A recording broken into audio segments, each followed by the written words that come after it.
Sou eu pra que o grande receba.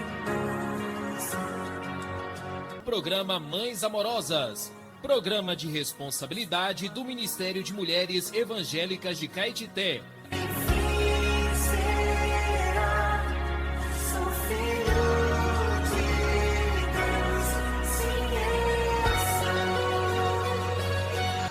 Bom dia, amadas ouvintes e queridas irmãs em Cristo.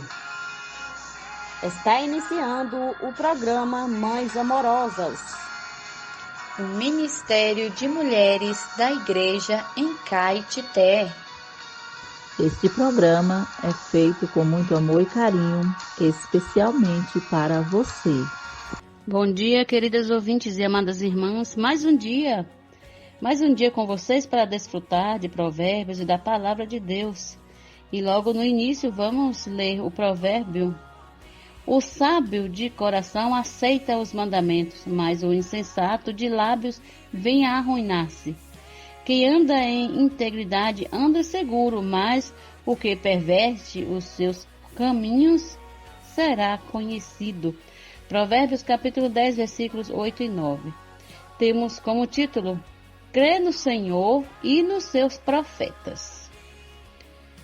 Quando chegou a informação a Josafá, rei de Judá, de que uma grande multidão dos filhos de Amon e de Moabe e do monte Seir veio contra Judá, ele teve medo e se pôs a buscar o Senhor.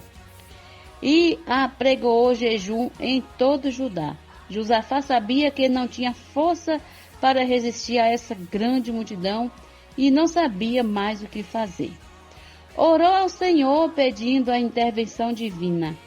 Então veio o Espírito do Senhor sobre Jaaziel, filho de Zacarias, e disse: Dai ouvidos todo o Judá, e vós moradores de Jerusalém, e tu, ó rei Josafá, ao que vos diz o Senhor: não temais, nem vos assusteis por causa desta grande multidão, pois a peleja não é vossa, mas é de Deus. 2 Crônicas, capítulo 20, versículo 15. Continua o profeta: neste encontro não tereis de pelejar. Tomai posição, ficai parados e vede o salvamento que o Senhor vos dará, ó Judá e Jerusalém. Não temais, nem vos assusteis. Amanhã saí-lhes ao encontro, porque o Senhor é convosco. Para quem não conhece o Senhor, seria muito difícil aceitar que se venceria uma luta sem pelejar e ficando apenas parado. Mas Josafá pôs-se em pé e disse: Crede no Senhor vosso Deus e estareis seguros. Credes nos seus profetas e prosperareis. O que aconteceu a seguir está tudo registrado em 2 Crônicas 20. Os inimigos se destruíram uns aos outros e não sobrou nenhum sobrevivente. Aquele lugar chamaram de Vale de Bênção. Aos que ouviram a palavra do Senhor, veio a vitória.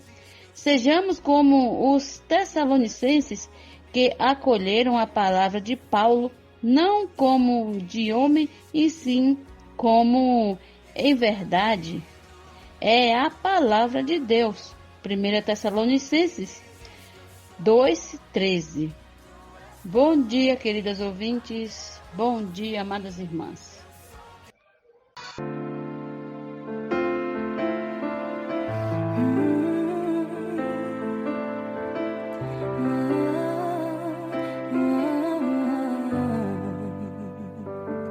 Tua sã palavra chove sobre mim e meu coração se abre para ti.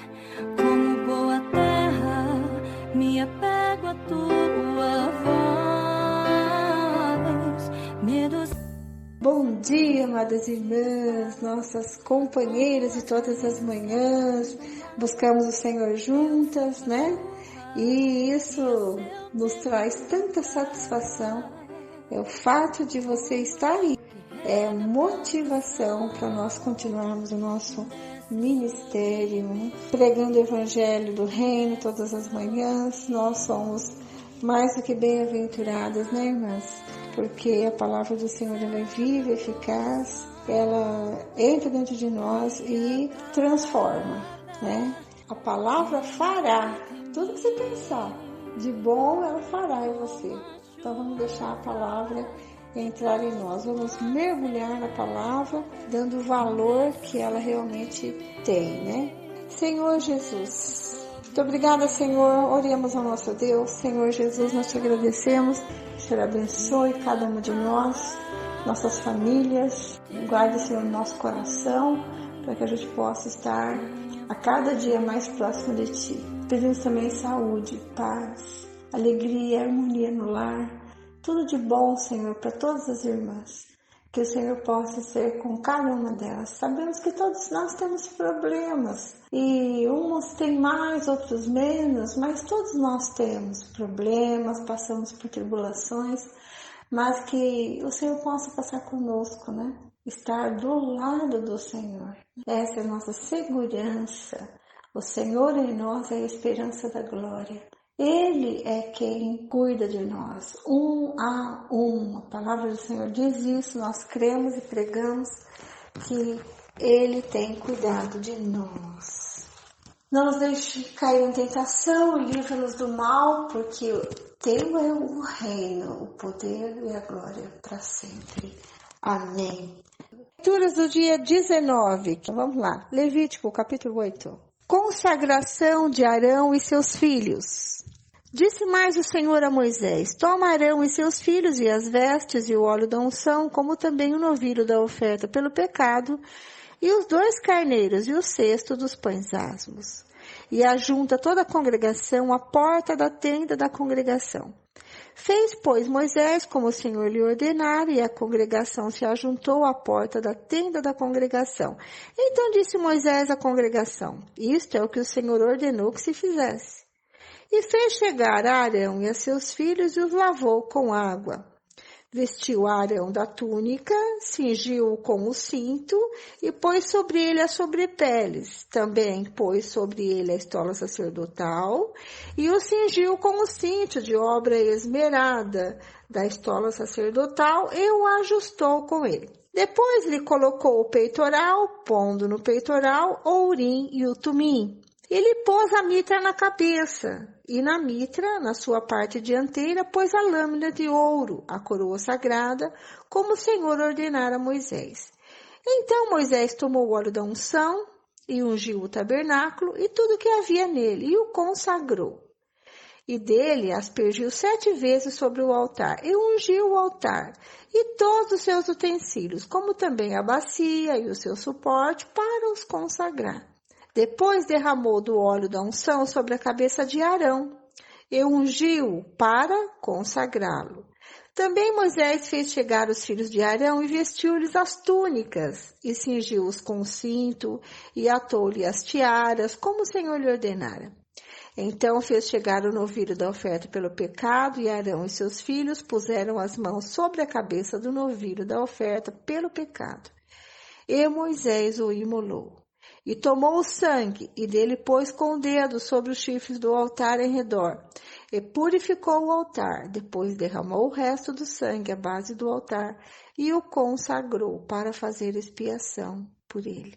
Depois tomou toda a gordura que está sobre as entranhas, e o redenho do fígado, e os 2 rins, a sua gordura, e Moisés os queimou sobre o altar. Mas o novilho, com o seu couro e a sua carne, e seu excremento, queimou fora do arraial, como o Senhor ordenara a Moisés.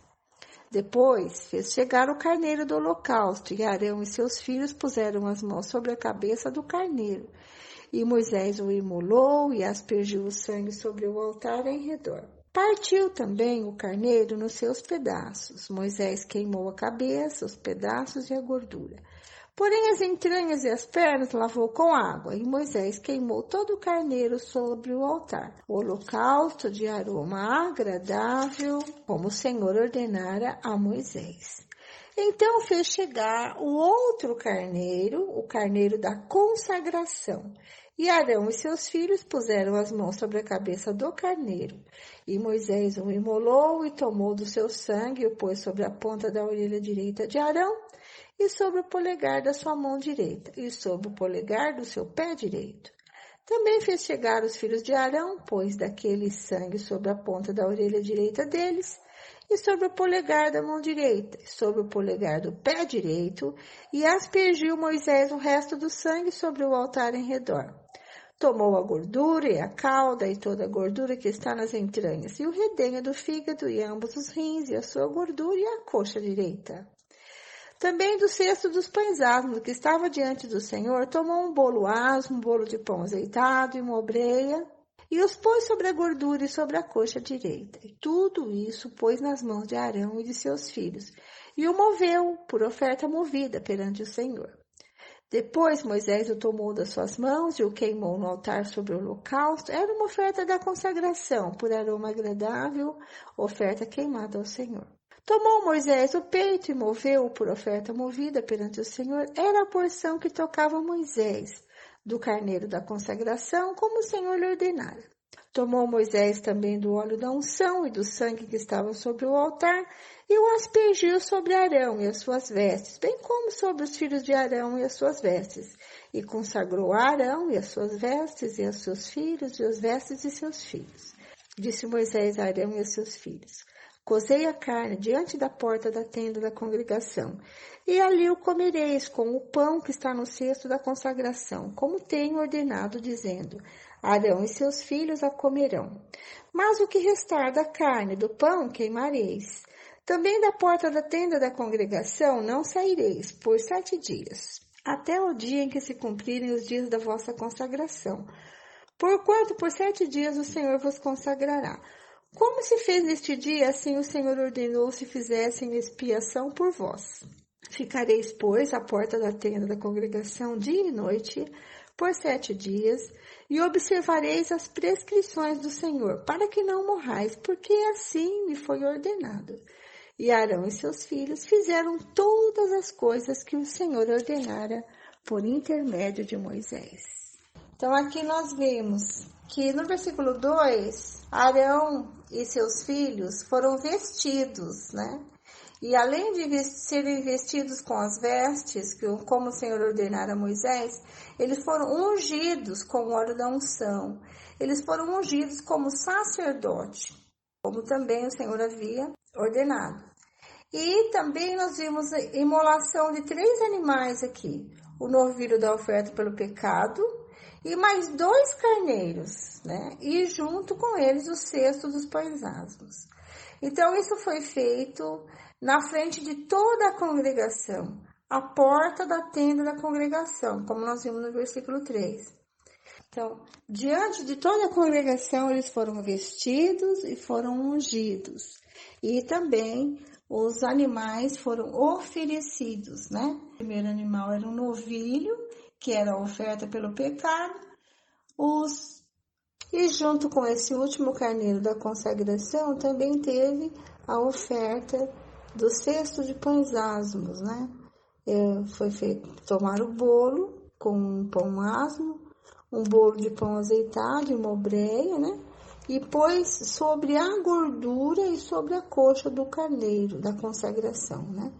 E tudo isso pôs nas mãos de Arão, de seus filhos, e moveu por oferta movida perante o Senhor. Então, nós vimos que o último carneiro foi uma oferta movida para o Senhor, né? Queimada em seguida, né? Então, tudo isso é uma figura do Novo Testamento, né? Os sacerdotes no Velho Testamento, só eles podiam servir o Senhor no tabernáculo. Outra pessoa sem ser levita não podia entrar no tabernáculo. Então, havia só a tribo de Levi que podia oferecer sacrifícios a Deus. E o sacerdote era um intermediário entre Deus e o povo, né? Então, hoje nós temos a realidade de Jesus ser esse sumo sacerdote que é o nosso intermediário, né? Até Deus. E hoje Jesus é todas essas ofertas.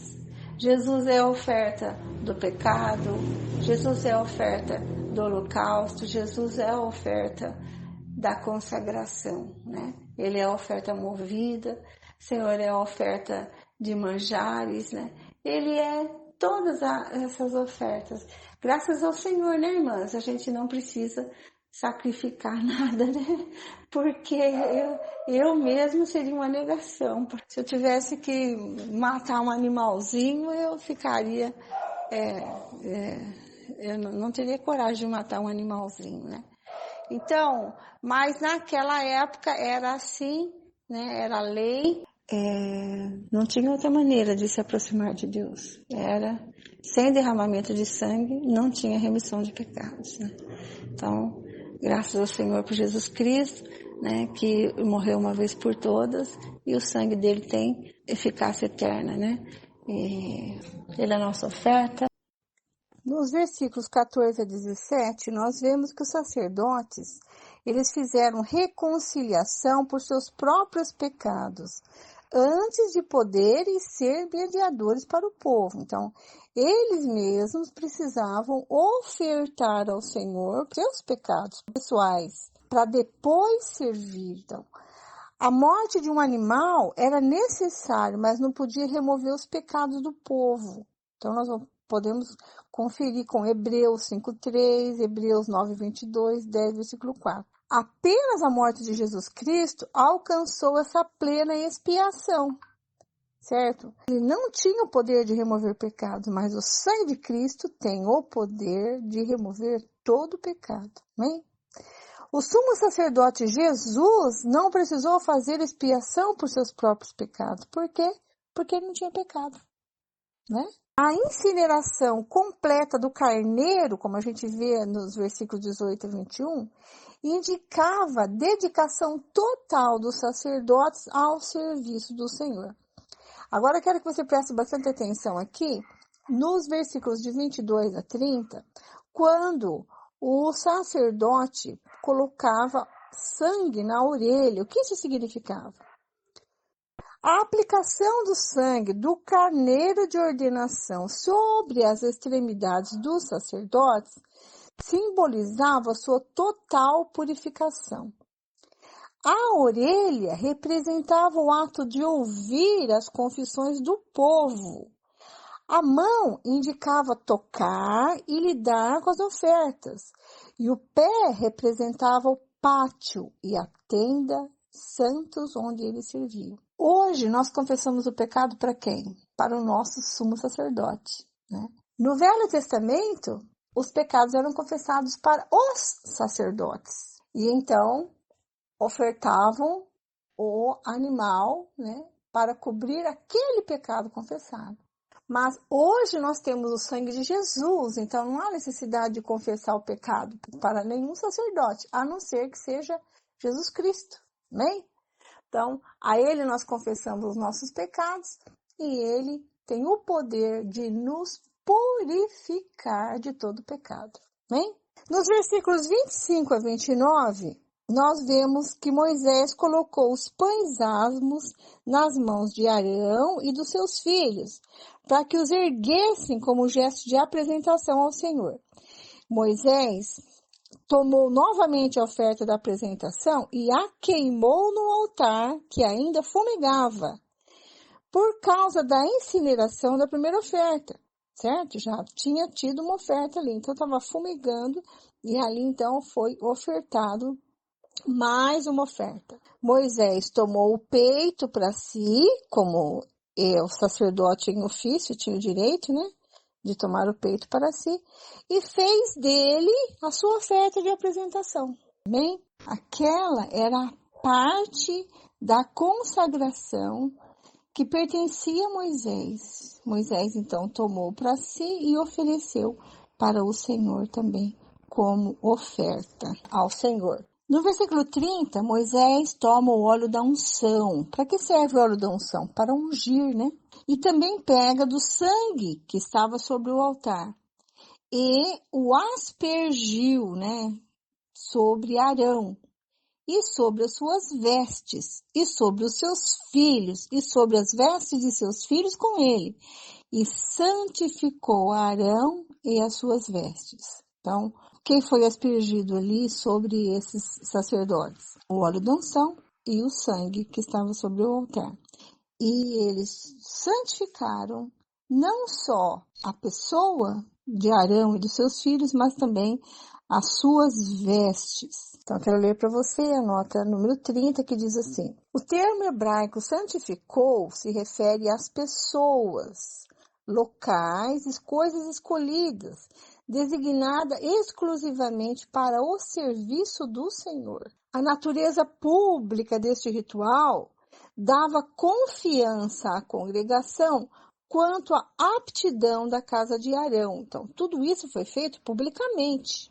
Todo o povo viu, né, ele ser santificado ali por Moisés. Trazendo para nós hoje, os cristãos podem ter ainda maior confiança em sua aceitação perante o Senhor, porque a nossa oferta é Jesus Cristo.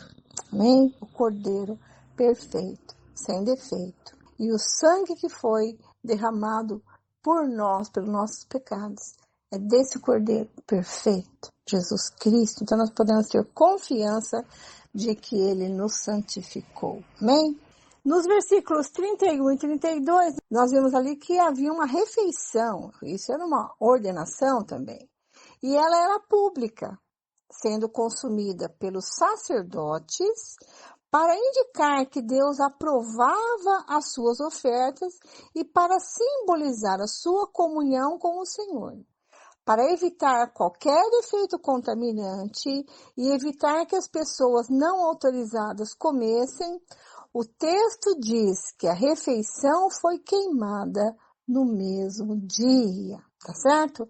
Então, o que sobrasse ali também tinha que ser queimado, certo? Nos versículos 33 a 36, nós vemos o número 7 aqui.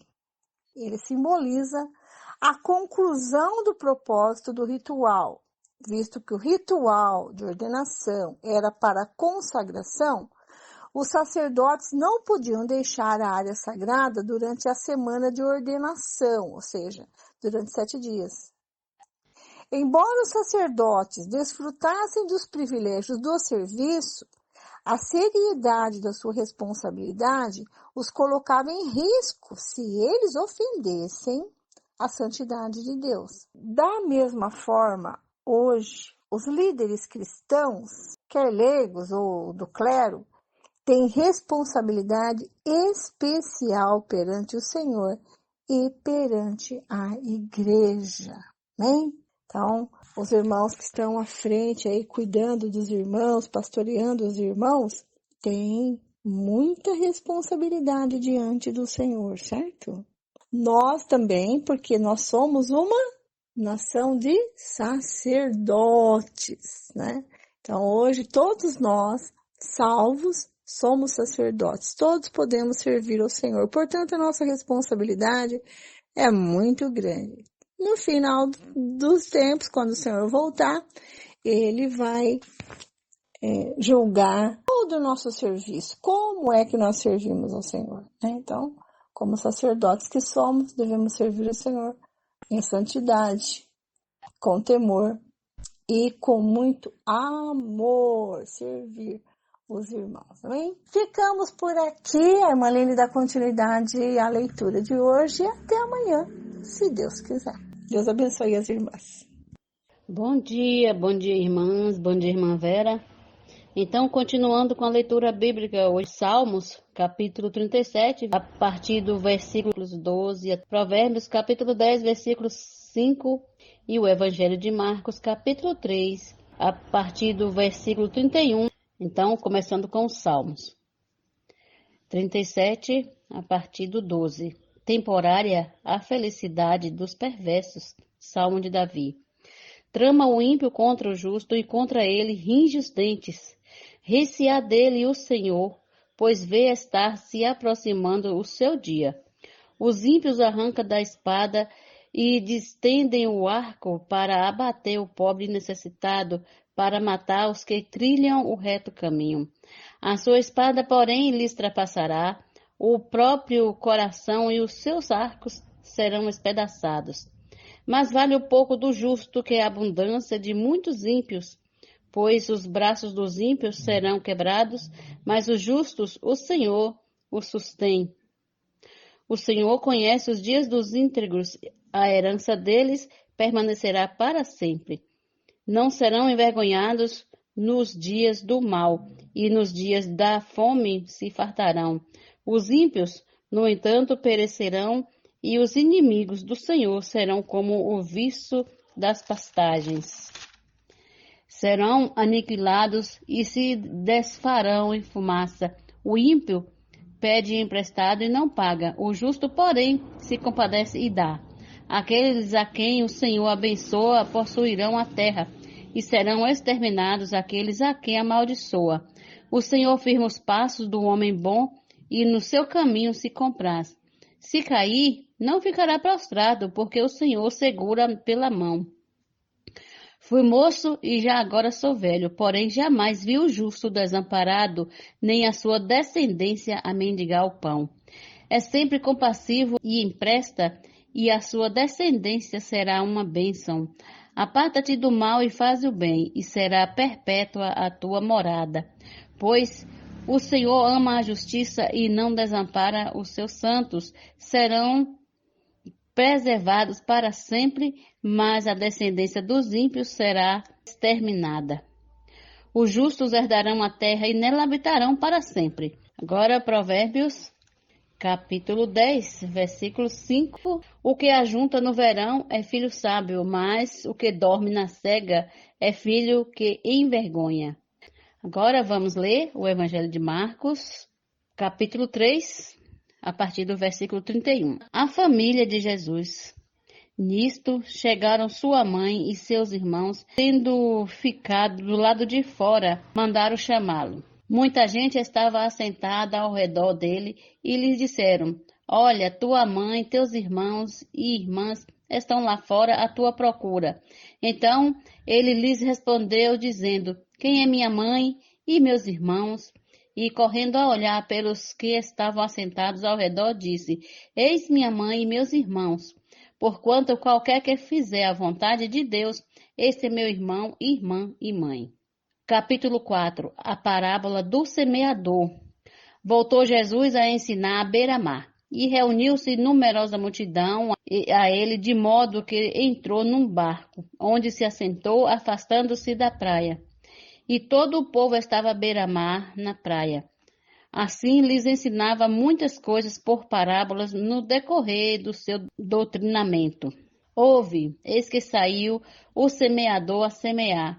E ao semear, uma parte caiu à beira do caminho, e vieram as aves e comeram. Outra caiu em solo rochoso, onde a terra era pouca, e logo nasceu, visto não ser profunda a terra.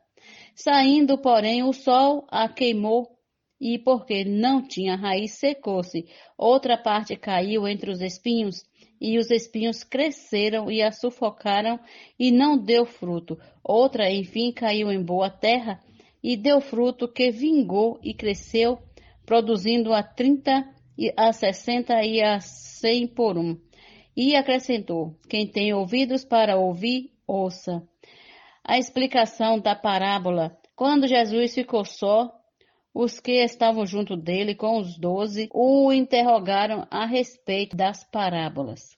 Ele lhes respondeu: A vós outros, vós é dado conhecer o mistério do reino dos céus, mas aos de fora tudo se ensina por meio de parábolas, para que vendo vejam e não percebam, e ouvindo ouçam e não entendem, para que não venham a converter-se e haja perdão para eles. Então lhes perguntaram: Não entendeis esta parábola, e como compreendeis todas as parábolas? O semeador semeia a palavra. São estes os da beira do caminho, onde a palavra é semeada.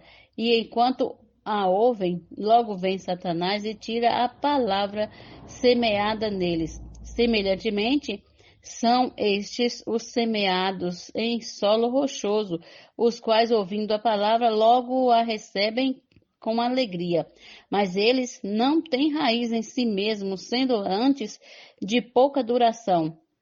em lhes chegado a angústia ou a perseguição por causa da palavra, logo se escandalizam. Os outros, os semeados entre os espinhos, são os que ouvem a palavra, mas os cuidados do mundo, a fascinação das riquezas e as demais ambições concorrendo sufocam a palavra, ficando ela infrutífera. Os que foram semeados em boa terra são aqueles que ouvem a palavra e a recebem, frutificando a 30, a 60 e a 100 por um. A parábola da candeia também lhes disse: vem, porventura, a candeia para ser posta debaixo do alqueire ou da cama? Não vem antes para ser colocada no velador?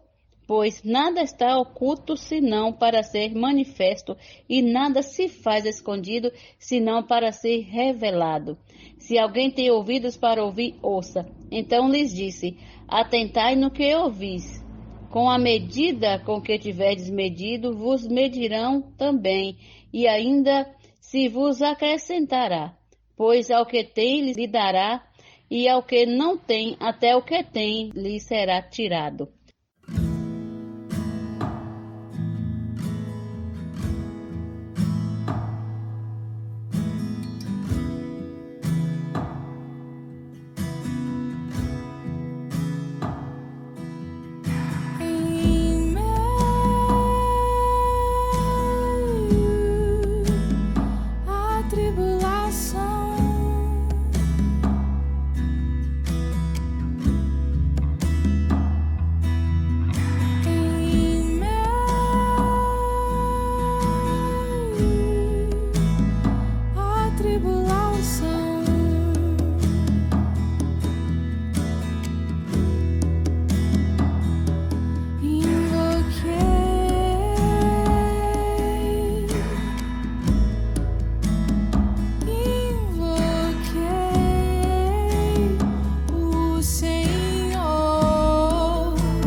Este é o quadro Em Tudo Uma Lição.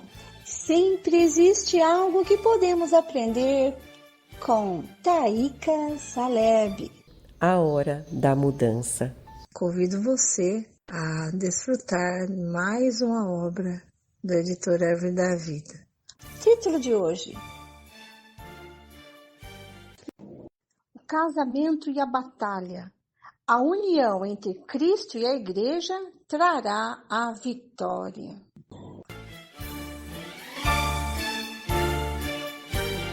Recebam com carinho, Taíka Saleb. No Evangelho de Mateus, vemos sobre a entrada no reino dos céus. Entrando, porém, o rei, para ver os que estavam à mesa, notou ali um homem que não trazia veste nupcial e perguntou-lhe: Amigo, como entraste aqui sem veste nupcial? E ele emudeceu. Então ordenou o rei aos serventes: Amarrai-o de pés e mãos e lançai-o para fora, nas trevas. Ali haverá choro e ranger de dentes. Esse trecho mostra que nem todos irão participar das bodas do Cordeiro. Os que não estiverem vestidos com a veste nupcial serão lançados nas trevas exteriores. Apenas os vencedores participarão da ceia das bodas do Cordeiro e da batalha final de Armagedon. É isso que revela Apocalipse 19, versículos 7 a 9 e 14. Nessa passagem, vemos que tanto a esposa como o exército que há nos céus vestem linho finíssimo, branco e puro. Portanto, a igreja, a esposa do Cordeiro, representada pelos vencedores, comporá também o exército de Cristo. A última batalha não ocorrerá sem a participação da igreja, dos vencedores, da noiva de Cristo.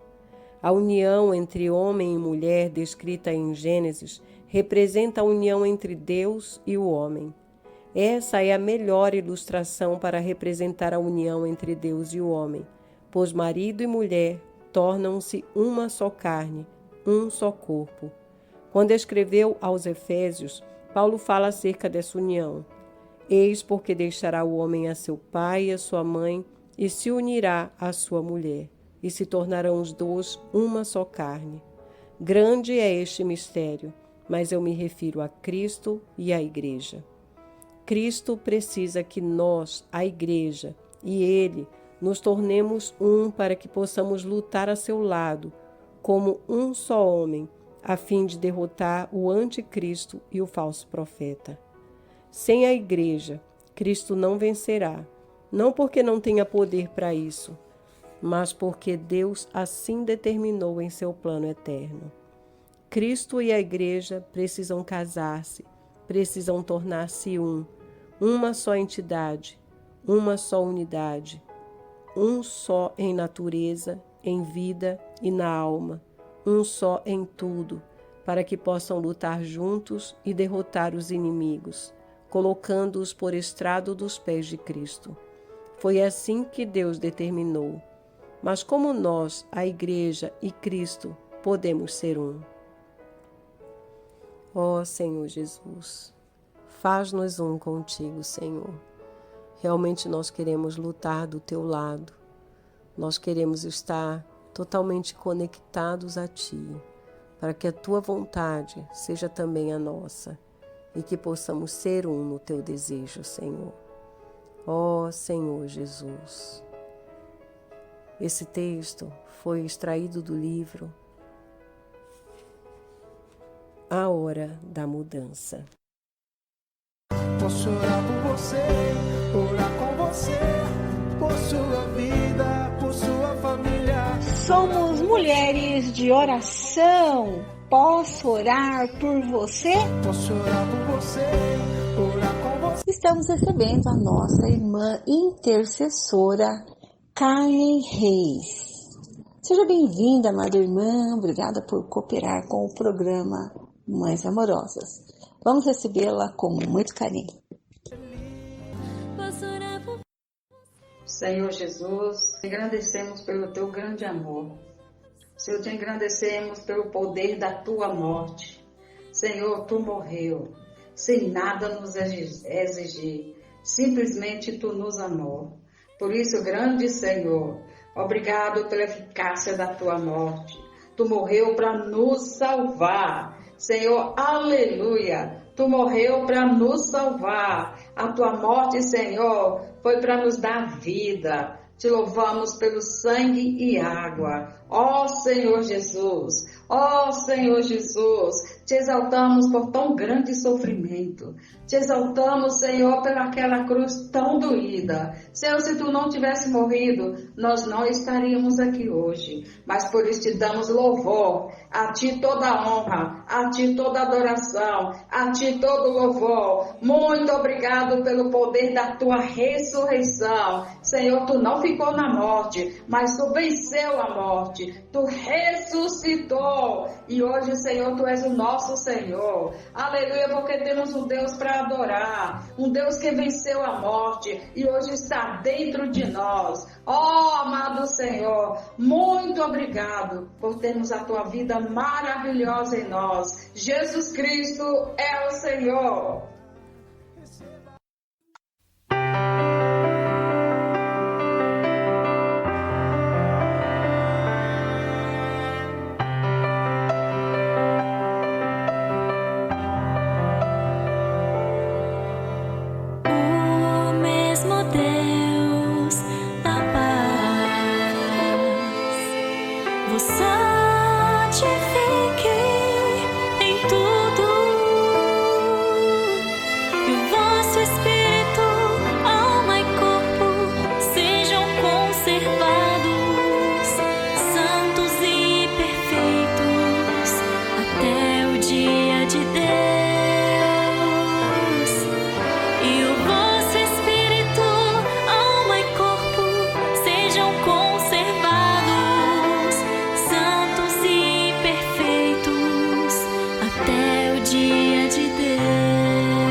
Pois esta é a vontade de Deus.